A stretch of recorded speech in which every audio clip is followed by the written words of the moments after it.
Saya berbagi. mengutip bahasanya Paus gitu ya, karena momentumnya Paus baru saja pergi itu kan berpihak atau membela kaum yang apa kan, salah satunya kan kaum atau kawan-kawan disabilitas nih.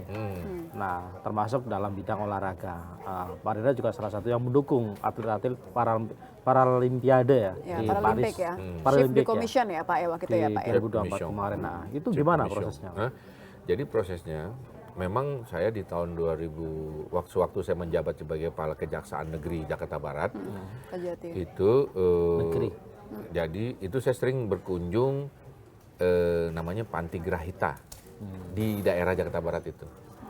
Jadi panti yang mengumpulkan orang-orang cacat, ya, orang-orang yang terlantar, satu masukin situ. Ini sepertinya Pak Rida ini hobi banget berkunjung ke panti-panti. Oh, Obi.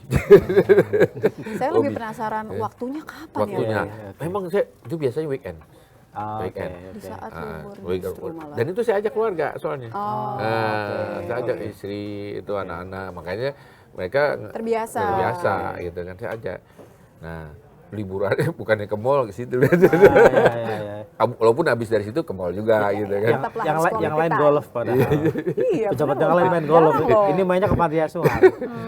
Ke panti-panti. Dan itu rutin ya Pak ya? Itu rutin. Kayak Lanjut. Panti Grahita tuh awal banyak yang disabilitas di situ. Terus saya lihat banyak yang banyak yang energi segala macam. Ini kayaknya bisa jadi atlet nih. Kan saya kan olahraga juga kan senang. Akhirnya di situ saya ngobrol-ngobrol dengan teman-teman itu kan atlet. Ya, nah ternyata ini ada namanya untuk yang atlet disabilitas namanya National Paralympic Committee Indonesia, NPC Indonesia. Oke.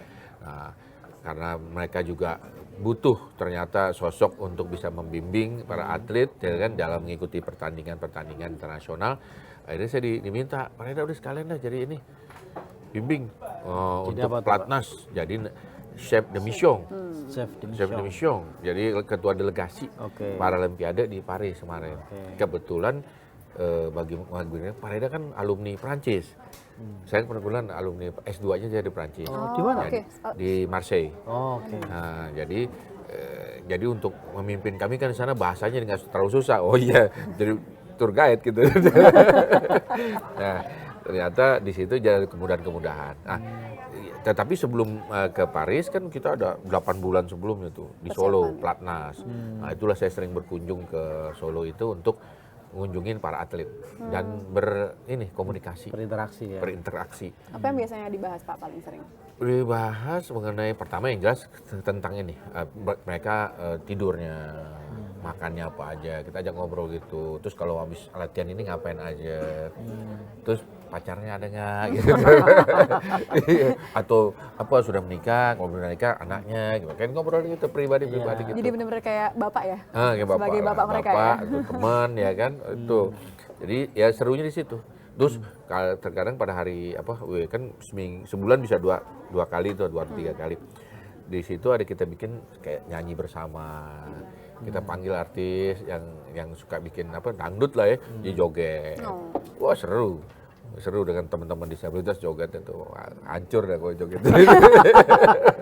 Dengan semua profil yang berbeda-beda ya Pak ya, usia berbeda-beda, pencapaian berbeda-beda, Bapak melihatnya sebenarnya gimana yang dibutuhkan gitu. Kita kan disabilitas Indonesia lumayan banyak ya Pak, 8-10% loh kalau dari populasinya.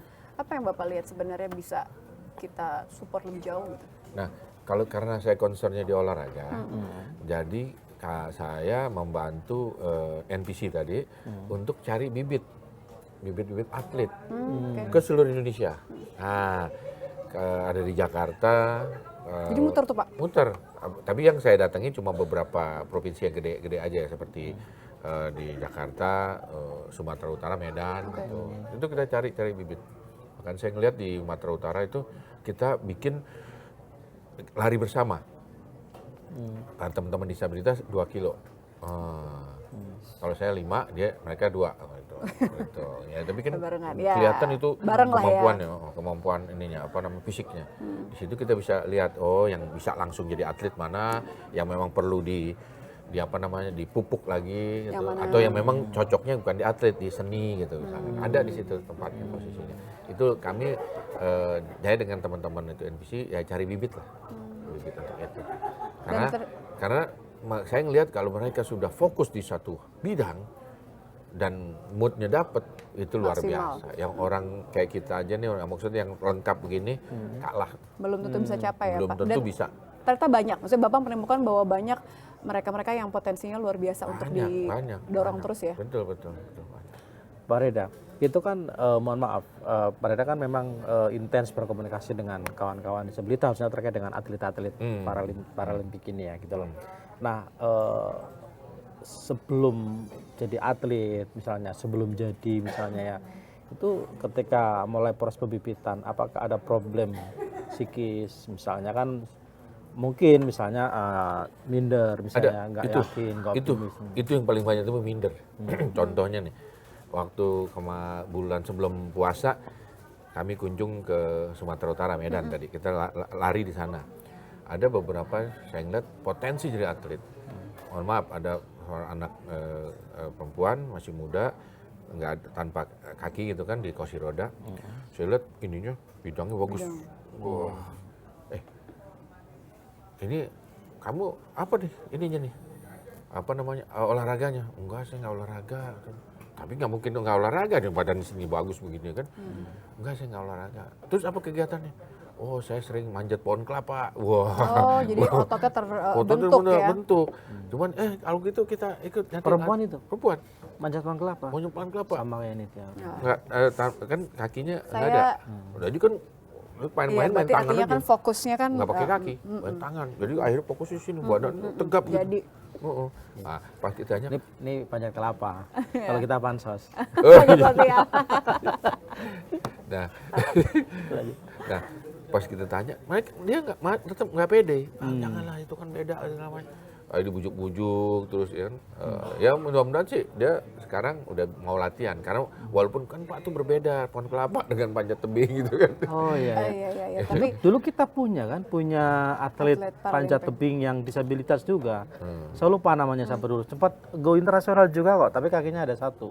Asal lupa Pak Reda namanya. Nanti coba kita cek. Jadi sebenarnya sudah ada contohnya gitu loh, bahwa disabilitas juga bisa naik gunung bisa, panjat tebing juga bisa gitu loh. Itu yang kita ajak di mana tuh, di tanam bakau di PIK. Itu mendaki 7 gunung di Indonesia itu disabilitas. Daksa. Daksa. Iya. tapi kan kalau support atlet banyak hal yang harus disupport ya Pak ya. Banyak, Artinya banyak, kan tadi kan banyak. mastiin gizi, mental gitu-gitu. mental, Pak Era Tapi Pendampingan. minimal dia punya keberanian dulu lah. Punya keberanian, punya keinginan. Itu dulu. Semangat. Kalau memang di situ ininya ya jadi, tapi kadang-kadang ada juga orang yang ininya passionnya di seni. Oh, oke. Jadi nggak cocok juga di atlet. Iya, nggak dipaksakan lah artinya kan ya.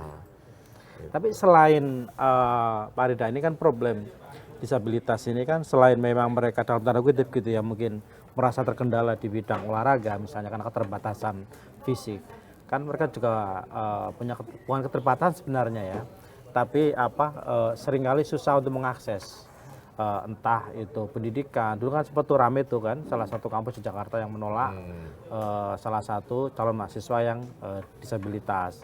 Terus di lingkungan pekerjaan juga seringkali banyak lembaga-lembaga atau instansi yang juga menolak misalnya disabilitas, padahal sebenarnya mereka punya kapasitas gitu. Nah, kalau menurut Pak Rida sendiri, seperti apa seharusnya pemerintah ini mentreatment ya orang-orang sebenarnya mereka punya potensi dan bisa, cuman mereka berbeda saja dengan yang lain. Atau malah belum menemukan. Tadi kan Bapak kan langsung karena memastikan bahwa kamu punya loh potensinya, tapi belum dapat aja. Iya. Masih, makanya perlunya pemerintah tuh dalam hal ini mungkin Kementerian Pemuda dan Olahraga ya, terus mendukung yang tadi National NPC, National Paralympic Committee itu yang ada di Indonesia, itu untuk didorong lagi untuk bisa menyebarluaskan atau dalam rangka pencarian bibit-bibitnya itu supaya lebih terorganisir. Mungkin di kantor Bapak sendiri harus mulai kali itu Pak, memberikan porsi lebih Bangun banyak. kantor kita bukan kantor itu. Siapa tahu dengan Bapak punya ide. Cuma memang kalau bagi atlet yang memang berprestasi, itu memang akhirnya kita bisa salurkan, kita bantu. Misalnya untuk ini jadi PNS di mana. Iya, karena kan atlet kan ada usianya ya Pak ya, ada usia Karena produktif. olahraga juga ada batas usianya, tapi ada bagusnya juga sih kalau Paralimpik ini usianya di atas rata-rata olahragawan biasa. Gitu. Oh, usia dari Kan sisi ya. lebih bisa Panjang. masih panjang lah. Maksudnya kan misalnya contoh kayak pingpong lah, paling untuk atlet yang usia biasa tuh paling masa produktifnya umur berapa gitu. Ini bisa di atas 35, masih bisa 40 aja masih produktif. Masih produktif ya, masih kuat. Nah, kalau menurut Parida sendiri nih, selain di olahraga, sebenarnya kawan-kawan disabilitas ini juga punya potensi sebenarnya kan di bidang-bidang yang lain sebenarnya kan. Ada. Selama mereka diberi ruang dan akses seperti betul, itu. betul. Seni misalnya. Itu apa namanya sangat banyak mereka seni. Mereka bahkan ada di SLB 07 Jakarta, ya kan? Itu yang untuk tunanetra dia bisa main organ kayak seperti Putri Anggrain itu. Wah, ada calon-calon pengganti Putri udah ada tuh sebenarnya.